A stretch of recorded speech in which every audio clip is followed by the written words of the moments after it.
Seahawks fans, wherever you may be, welcome back for another edition of the Seahawks Playbook Podcast. Join your host, Bill Alvstad, and co-host, sports writer and football analyst Keith Myers, as we talk Seahawks football.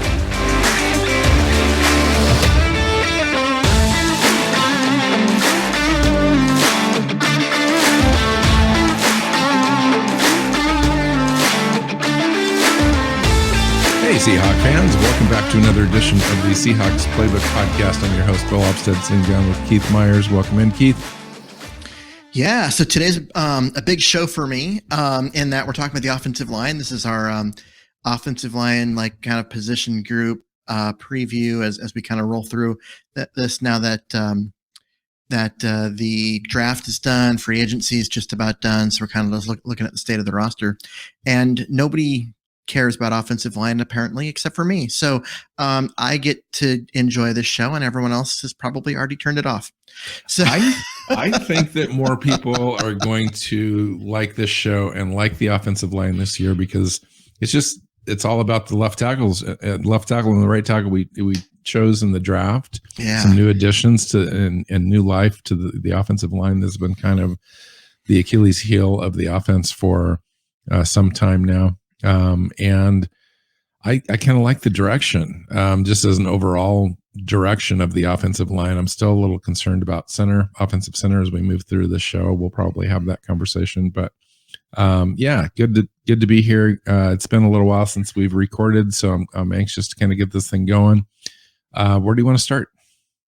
Well, I think we should start right in the middle and start at the center position, because that is the biggest question mark here. Is they signed Austin Blythe to be the guy, and he's a guy. I mean, he's listed as guard, which I think is weird, but because he's a center and he's been a center in this league.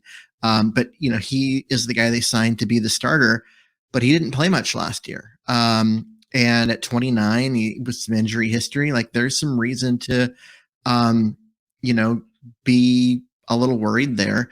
And his backups are Dakota, Shupley, who the team stole from San Francisco last year for week 1, and then he barely played except for special teams. And Kyle Fuller, who started the first 4 games and looked absolutely terrible while they waited for Posick to come back, and Posick's no longer with the team. So, those are your options at center.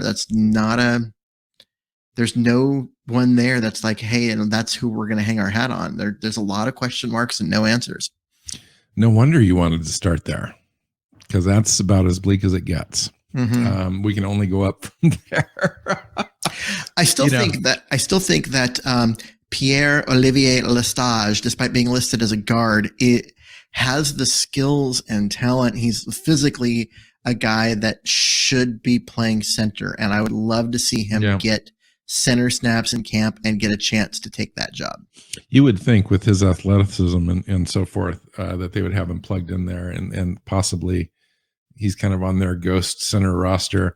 Let's talk about Austin Blythe though. I went back and I looked at Austin Blythe when he did play for the Los Angeles Rams. He was a 7th round pick, 253, I think, overall in the 2017 draft. And so he's been around a little bit, didn't play a lot, initially, then kind of came in and kind of took over because their roster kind of turned over a little bit, and he got an opportunity and he kind of played, but he really didn't play that well. He got a Pro Football Focus grade. I know you don't like those grades very much, but that's what I'm working with. That's what I'm working with here. But Austin Blythe never made it out of the 60s or the 50s, I should say, as an offensive line rating, both run blocking and pass blocking. I think he got 61 or 62 in pass blocking at one time. But he's just been kind of average. Took a ton of snaps in 2020, took 1,100 snaps, 3rd most in the NFL, and didn't play very well. And that's why they didn't have him back. And so he moved on and played a year at Kansas City. Didn't play because they drafted Creed Humphrey, probably the 2nd best center in the entire NFL right now. And we're just kicking ourselves that the Seahawks had that opportunity to draft our center of the future for 10 years, and he was just sitting there for us and didn't do it. So Austin Blythe, Keith, here's my thing with Austin Blythe. I don't even know if they brought him in to start. I mean, yeah, they kind of paid him, but they really didn't pay him that much, and not a lot of it's guaranteed. And he looks like he could start because he has the most experience, and it's Shane Waldron's offense, and he kind of played under Shane Waldron or in that offensive line scheme there for a little bit. There with the Rams, that's all he's really hanging his hat on. Plus, he's probably slightly better than Kyle Fuller, and we don't have any idea what Dakota Shupley is. You want to go with? Well, you know what I'm saying. I mean, Austin, you go back and look at he's slightly Blythe, better. Keith. Saying he's slightly better is like saying that an NFL offensive lineman is slightly better than me. Fuller was terrible. He was one of the worst offensive linemen in the entire I'm saying Austin NFL. Blythe is slightly better. I'm not saying he is an NFL average center. You don't know if he's even average. Average would be top 15. Would be the 15th best center in the NFL. You just said that he was in the upper 50s. 50 is average. Everything is renormalized now. They used to just have it as grades based on plays, but everything is renormalized now so that 50 is average and 100 is perfection on every play. But 50 is average. Everything's normalized to be that way. If he's in the high 50s, they're saying that he's an average player. He's an average NFL center. And Kyle Fuller was terrible. Why do you? He was not an NFL caliber player. Had an entire offseason to address this situation and opted for an average center as being their best option going into training camp. Because one, he was a massive upgrade over what they had last year, so improvement is improvement. And two, they knew they were going into the draft needing tackles, and they wanted a veteran in the middle. So they had veterans on the interior because their offensive tackles were going to be super young. Whether they got both, which they did, or just one of the two, and had one of their players who was rookies last year there, they were still going to be super young and inexperienced on the outside. They wanted experience in the middle. They didn't want to go and have just a bunch of guys. So they went and found someone who is a league average guy. Which, if surrounded by tremendous talent, could be fine. But we've got a couple of new starters at left tackle and right tackle, possibly. Oh, probable. And then, Damian Lewis and Gabe Jackson. So I'm just a little concerned. I'm concerned. This was my most concerning spot on the offensive line. I think it's probably yours too. Tell me why this plan could work. Well, I think it can work because you've got Blythe isn't a guy that's going to just go out and, make a Pro Bowl, but he'll be decent. I mean, think about how much better the offensive line looked when Ethan Posick got in there instead of Kyle Fuller. It's not like Ethan Posick was good. He was probably a below average player, if we're being completely honest with his performance last year. But he was such a difference maker because that's how bad Fuller was.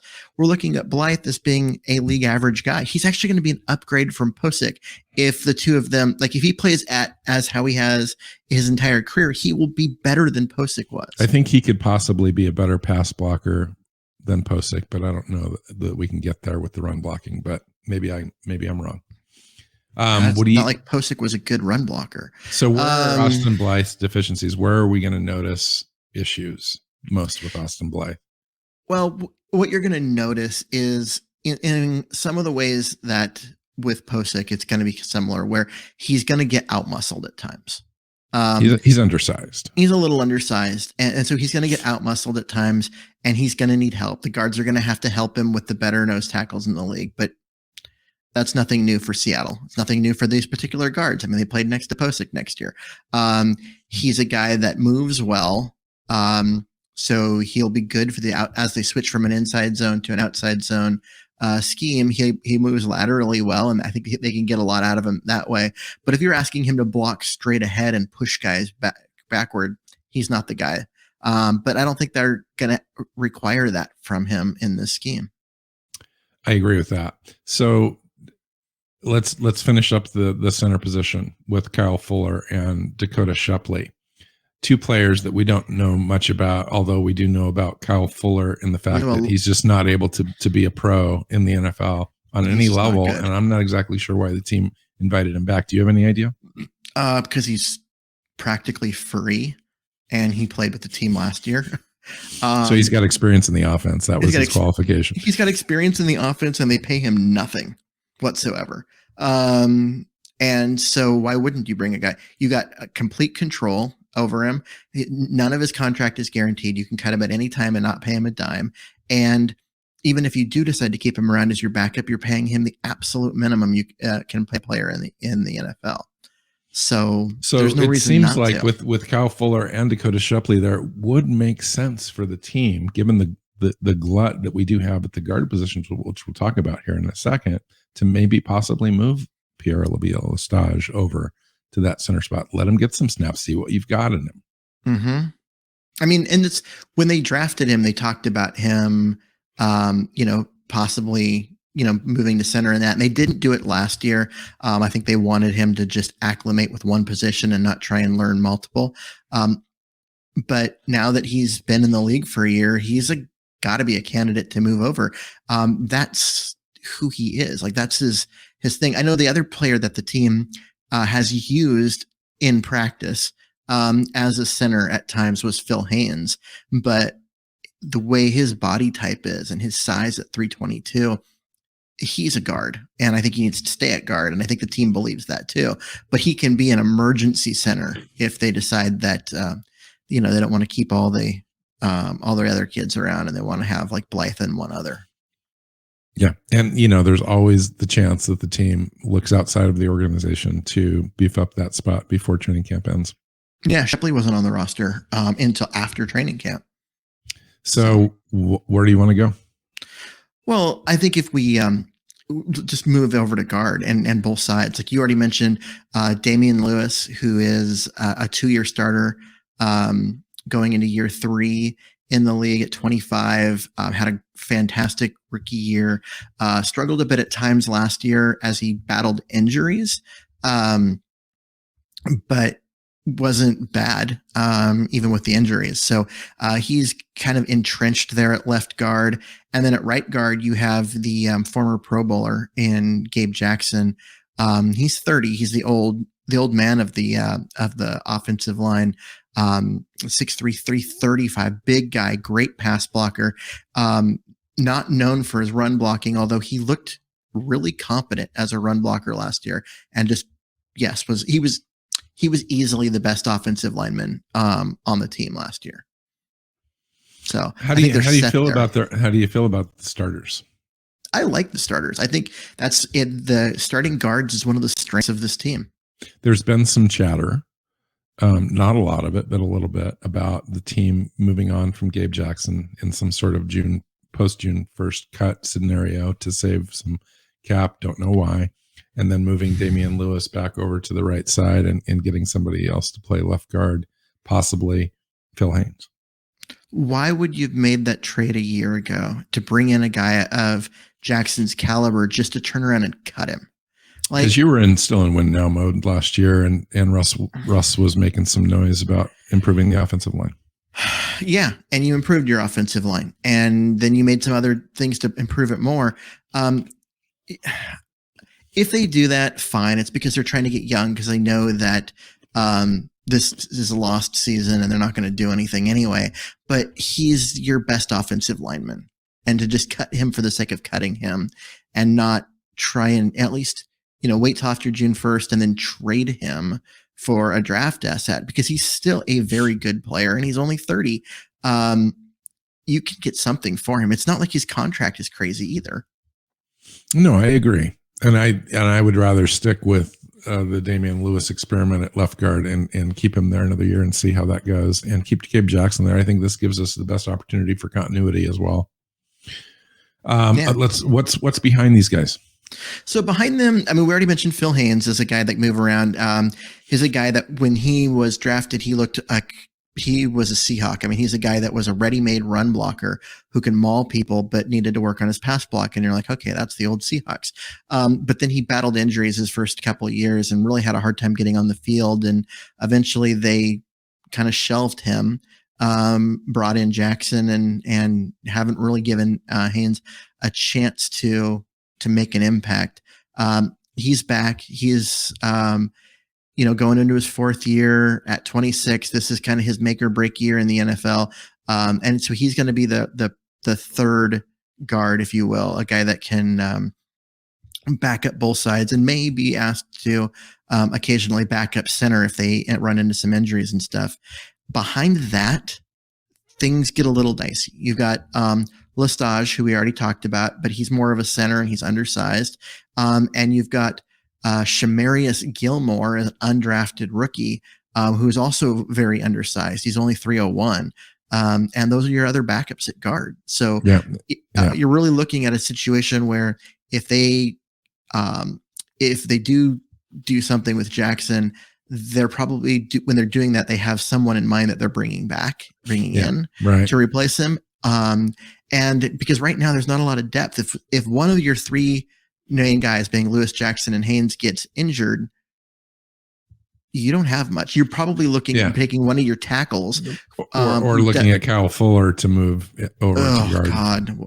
Yeah, which they did in spots last year, I believe. I know, and it went great. And by great, I mean no. Let's not see that show again. I would say you're more likely to see, one of your tackles move inside, and that seems like a more likely scenario to me. Interesting. Wow. Well, that doesn't sound very promising, but it sounds like our starters are okay so far. So we've got center and guards taken care of. How about tackles? So tackle's actually an interesting position because you got 4 young guys, 2 rookies and 2 guys going into their second year, and that's it. Yeah. You literally have 4 guys on the roster listed at tackle. Charles Cross, who was their first round pick. He is the starter at left tackle. Write him in, folks. Write him in. Yeah, put him in pen. He's only 21 too, which is crazy. And that's going to be exciting. Stone Forsythe is his backup. He's a guy that is a ready-made pass blocker in the NFL, but has major leverage issues and a little bit of functional strength concerns in terms of a bull rush. And so that's why the team didn't just fall in behind him as the guy. But so he comes in as the backup as the left tackle. And on the right side, you've got Jake Curran, who played, 8 games last year at right tackle and did really well as a run blocker and did okay at times as a pass blocker, but obviously there's growth potential there. And then their third round pick, Abraham Lucas, who comes in as the long-term future at right tackle, whether or not he starts week 1 or not. So you've got 2 guys that'll be starting, 2 guys that we think have the capability of developing into starters if they're not, already there. So you have good talent, you've got reasonable depth, but that's hard to get through all of the reps and stuff in practice if you've only got 4 tackles on your roster. I would imagine they just signed another guy, a guy from Washington State, actually, Liam Ryan, 6'5", 315, undrafted rookie free agent, didn't spend any time in anyone's camp for the mini camps, but came in after that. So he's listed on the roster. Yeah. And he's a left tackle. Yeah, so their list, it's weird because they listed him and Greg Island as tackle, but not offensive tackle, which is weird. Yes. And so, yeah, I mean, Liam Ryan played on the other side, right? So Abe Lucas was the third round pick. He played on the right side. He was clearly, the best offensive lineman the Cougs had last year. Liam Ryan was the left tackle on the other side. So he's a guy that there's a lot to like in terms of some of his footwork and whatever. But he wasn't drafted because there's some issues with he just doesn't play with that meanness, that thing. His hand placement feels very finesse. There's no weight to his hands. So that's why he was never really on my radar as a draftable player. And I don't really know enough about Greg Island, but again, he's a guy that's 1 year in the league. And so, I mean, those are the guys that are going to be, they're camp bodies. They're not guys that you want the thing about the roster. Thing about Greg Island and Liam Ryan is that they're both Irish, and that's what they've got going for them. And a guy with the name Shamarius, I mean, that's almost Irish, right? I'm just saying. All right, so tackle. I'm excited. This is the group that I'm excited about, is the tackle spot. You look at the future, Charles Cross. He's got some things to learn. I think obviously he's going to be better in pass protection right away for the Seahawks, and I think that's kind of where they felt comfortable drafting him at 9. I think that they need that protection for our quarterbacks, and then he'll develop into that run game. He's capable. I think he just didn't have the opportunities there where he was at in the air raid offense. And then Abraham Lucas faced the same challenge at 6'6", 315 with 34-inch arms and a 4'9", 240. Super athletic on the right side. I think there's a potential there to have those two frame that offensive line for years to come. And I think that it's crazy amazing.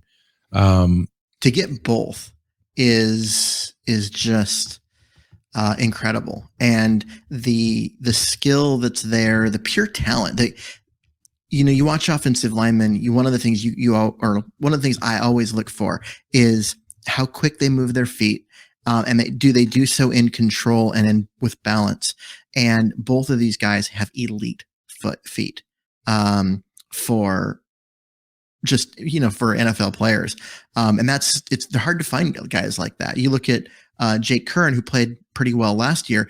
It isn't like that. He does not have elite feet. He's just a pure power guy, and his feet are kind of stuck in the mud at times. That's way more common. That's like, as far as what you see when those guys have that super quick feet, that it tends to be a special player. And the Seahawks got 2 of them in the same draft. Yeah, super athletic Charles Cross. His nickname is Sweet Feet. So talk to me a little bit about that competition that you're going to see. Well, both competition, Stone Farsight and Charles Cross.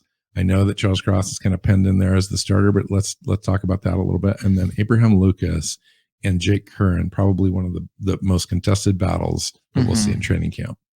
Yeah, I know that the Cross Forsyth one, I'm sure both guys have been told it's a battle, and I'm sure that they're working out like it is. But and I know, you don't take a guy 9th overall. Charles Cross is already getting first team reps. Yeah, he is the starter. He has to get hurt to not start week 1. That will be the only thing that keeps him off the field. And if you're Stone Forsyth or a fan of his, I know that's unfortunate to hear. But sorry. Cross, it's his position. On the right side, though, I'm not going to say that Abe Lucas is going to just automatically be given the spot, despite his 3rd round pedigree there. One, I think that he is in a position where he needs to develop a little bit more, and 2, he's fighting with a guy, Curran, who actually played, unlike Forsyth, and played, reasonably well. Especially for an undrafted rookie. So I think Lucas is going to have to battle his way onto the field, and probably will, but not week 1. I think Curran probably wins that early. Yeah.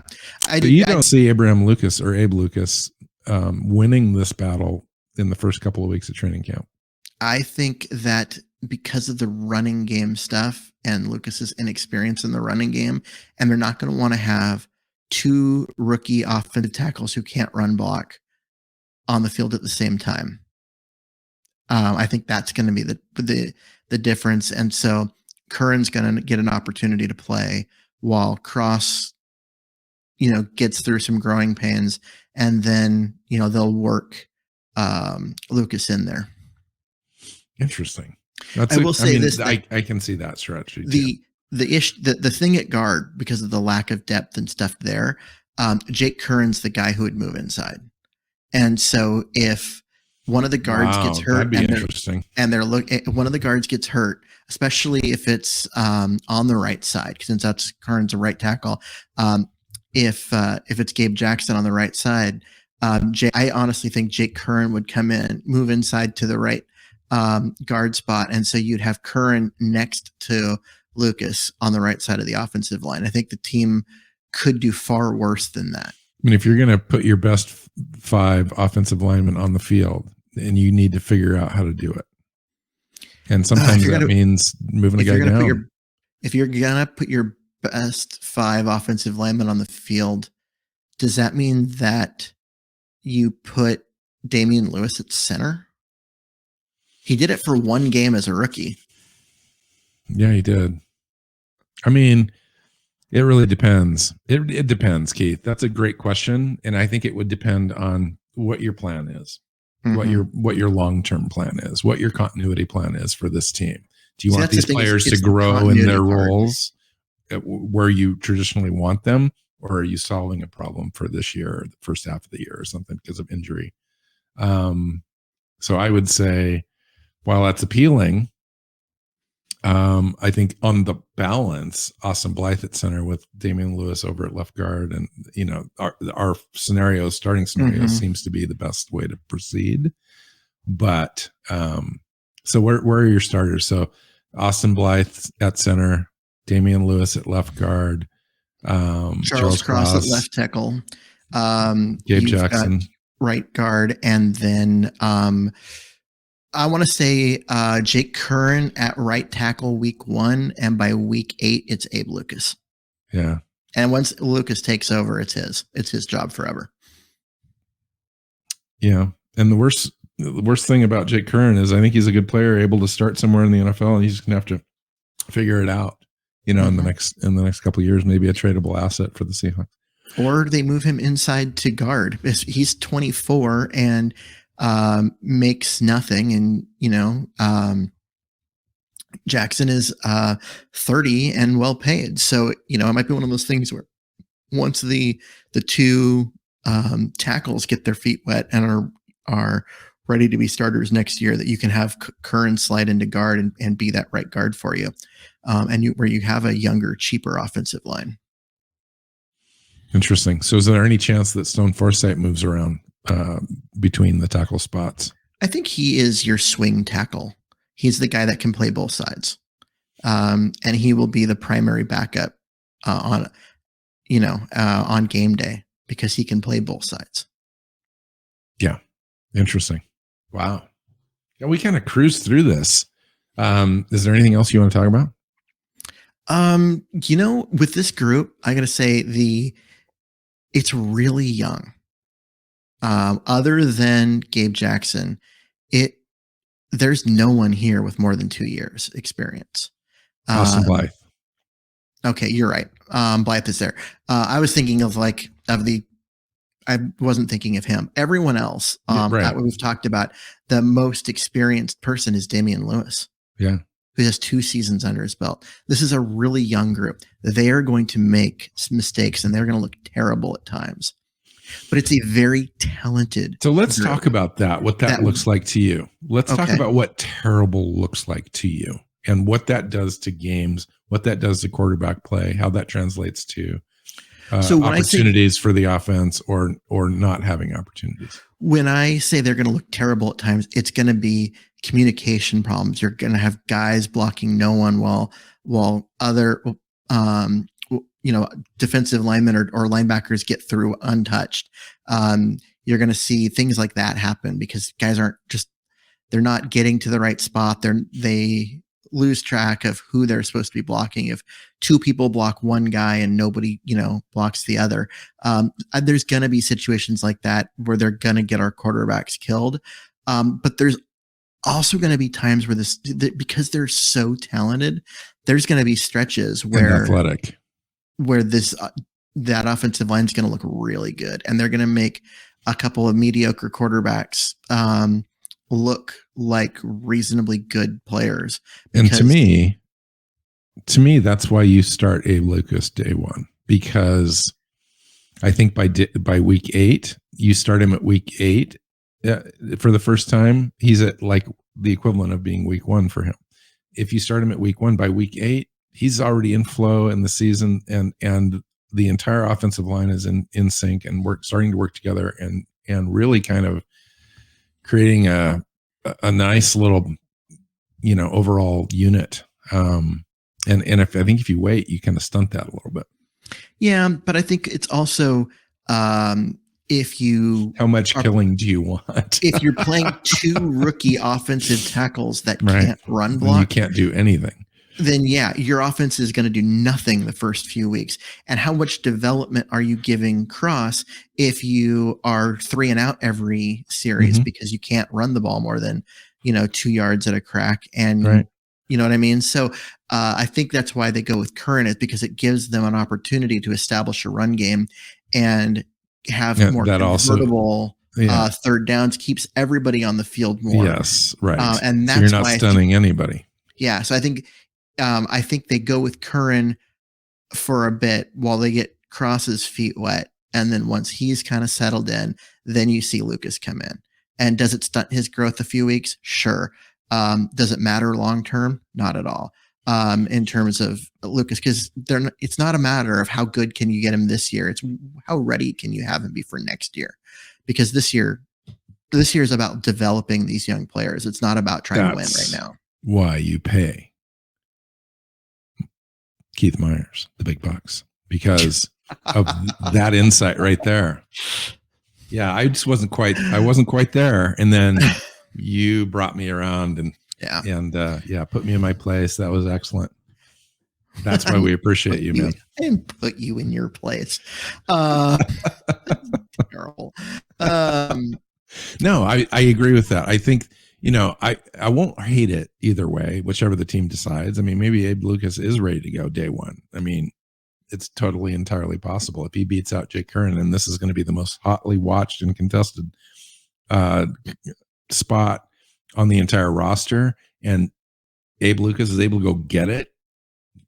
Hats off. I mean, you just got to hand it to him. If he can just go get it and be that much better, then he goes and gets it and is that much better. And the team puts up with the growing pains from the beginning, because why wouldn't you? He's the better player. If it's close between the two of them, I think they go with Curran because it's Pete Carroll and he wants to run the ball first. Like, he knows the importance of the running game and creating convertible third downs, especially since he doesn't have Russell Wilson anymore. And like you said, you don't want to stunt the growth of Tyler, not necessarily Tyler Lockett, but like D. Eskridge, who's coming off the an injury-laden season last year, wants to come in and start going right away. Guys like Metcalf and Will Disley and Noah Fant, those guys are going to want the ball, and if you can keep those drives going, those guys are going to get more reps. It's better for the team. Even if we don't win, I think it's better just to get those guys going up to speed. Okay, cool. Is that it? That's it. The offensive line, Keith's baby. Yep. What do you think overall? Do you think we're heading in the right direction? Oh, on the offensive line, absolutely. I think they need to find a long-term answer at center. I don't think there is that on the roster at this point, unless Dakota Shupley is just way more than we expect him to be, or they get Lestage established there. But I think they're better at center than they were last year with Posick, and you cannot argue that these tackles, the talent. They're young. They'll make mistakes. We know that. But the overall talent is scary good. This is and way better than we had last year. Let's be honest. Brown was diminishing.